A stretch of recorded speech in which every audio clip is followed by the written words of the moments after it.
The American TV show Quantico and its lead actor Priyanka Chopra are under fire from their Indian fans. Here is why. The latest episode of Quantico shows Priyanka Chopra and her team getting hold of a Pakistani terrorist who is planning to detonate a nuclear bomb in Manhattan.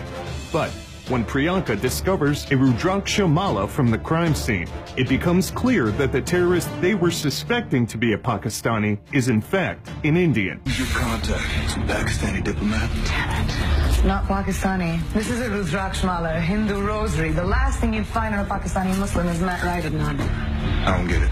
It's a false flag operation. Indian nationalists hoping to frame Pakistan in a mushroom cloud. You won't just scuttle the peace talks to put America on India's side forever. For the past many years, India has come to be known as the mother of false flag operations.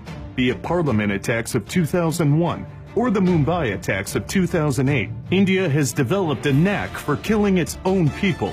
And it's all documented evidence, be it Who Killed Karkari by ex-Inspector General Police of India S.M. Mushrif, or The Betrayal of India by Elias Davidson.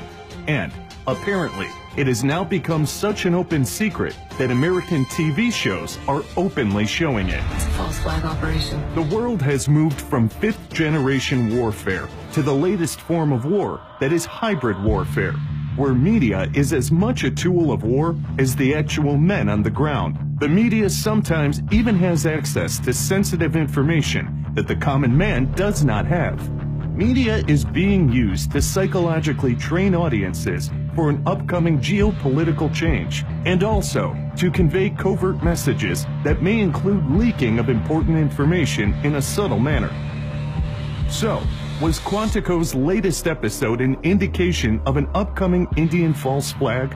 Or is it cementing the fact that India does carry out false flag operations and blames them on Pakistan?